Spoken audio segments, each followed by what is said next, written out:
Assalamualaikum warahmatullahi wabarakatuh. Perkenalkan, nama saya Muhammad Haidar Ali Syahid.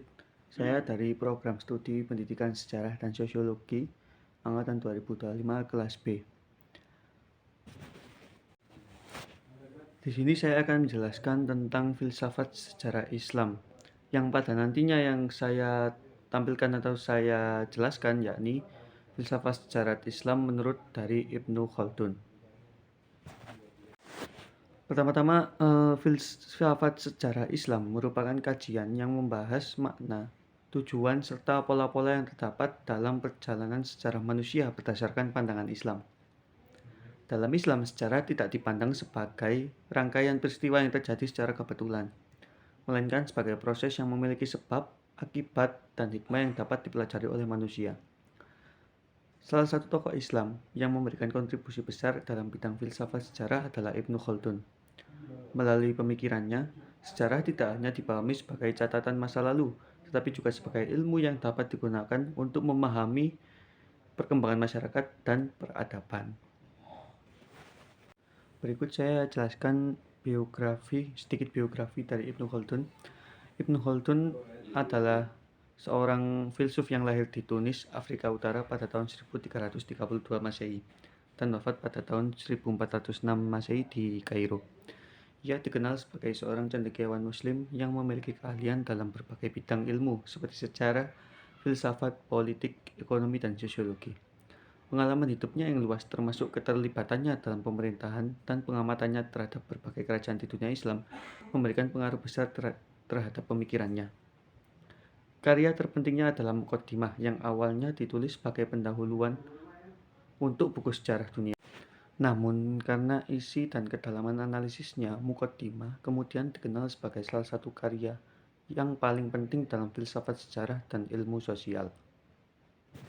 Selanjutnya yakni filsafat sejarah menurut Ibnu Khaldun. Menurut Ibnu Khaldun, sejarah tidak cukup hanya menceritakan peristiwa-peristiwa yang terjadi pada masa lalu. Sejarah harus dianalisis secara kritis untuk menemukan faktor-faktor yang menyebabkan suatu peristiwa terjadi. Ia menolak pandangan yang hanya menerima informasi sejarah tanpa melakukan pemeriksaan terhadap kebenarannya. Oleh karena itu, ia menekankan pentingnya penggunaan akal dan pengamatan terhadap kondisi sosial masyarakat dalam memahami sejarah. Baginya, setiap peristiwa sejarah memiliki sebab yang dapat dipelajari, sehingga manusia dapat memahami pola perkembangan suatu masyarakat dan peradaban.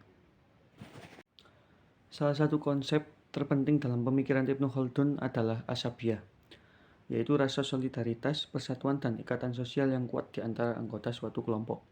Menurutnya, ashabiyah merupakan faktor utama yang menentukan kekuatan suatu masyarakat atau negara.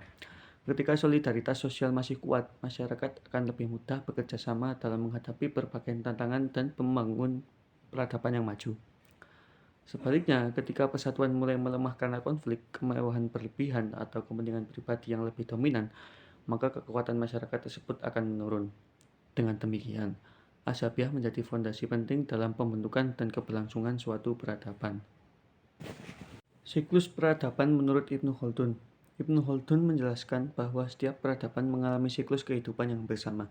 Pada tahap awal, suatu kelompok memiliki semangat perjuangan dan solidaritas yang kuat sehingga mampu membangun kekuasaan dan memperluas pengaruhnya. Setelah itu, peradaban mencapai masa kejayaan yang ditandai dengan kemajuan dalam bidang ekonomi, politik, ilmu pengetahuan, dan kebudayaan. Namun, ketika masyarakat mulai hidup dalam kemewahan dan kehilangan semangat persatuan, muncul berbagai kelemahan yang menyebabkan kemunduran. Pada akhirnya, peradaban tersebut akan runtuh dan digantikan oleh kelompok lain yang memiliki semangat dan solidaritas yang lebih kuat. Teori ini menunjukkan bahwa kemajuan dan kemunduran suatu peradaban merupakan bagian dari proses sejarah yang berulang. Untuk pemikiran-pemikiran Ibnu Khaldun masih relevan hingga saat ini karena banyak fenomena sosial dan politik modern yang dapat dijelaskan melalui teorinya. Keberhasilan suatu negara, organisasi, atau komunitas seringkali dipengaruhi oleh tingkat persatuan dan kerjasama yang dimiliki anggotanya.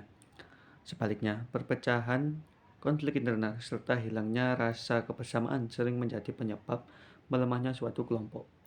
Selain itu, pendekatan Ibnu Khaldun yang menekankan analisis terhadap faktor sosial ekonomi dan politik juga masih digunakan dalam penelitian sejarah dan ilmu sosial modern. Oleh karena itu, pemikirannya dianggap sebagai salah satu fondasi penting dalam memahami dinamika masyarakat dan peradaban. Jadi, berdasarkan pemikiran Ibnu Khaldun, sejarah bukan sekedar kumpulan cerita tentang masa lalu, melainkan sebuah ilmu yang dapat digunakan untuk memahami perkembangan masyarakat dan peradaban.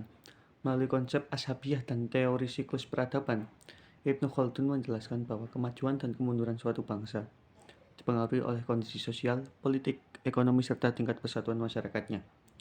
Pemikirannya memberikan pelajaran bahwa solidaritas, kerjasama, dan persatuan merupakan faktor penting dalam membangun dan mempertahankan sebuah peradaban yang kuat.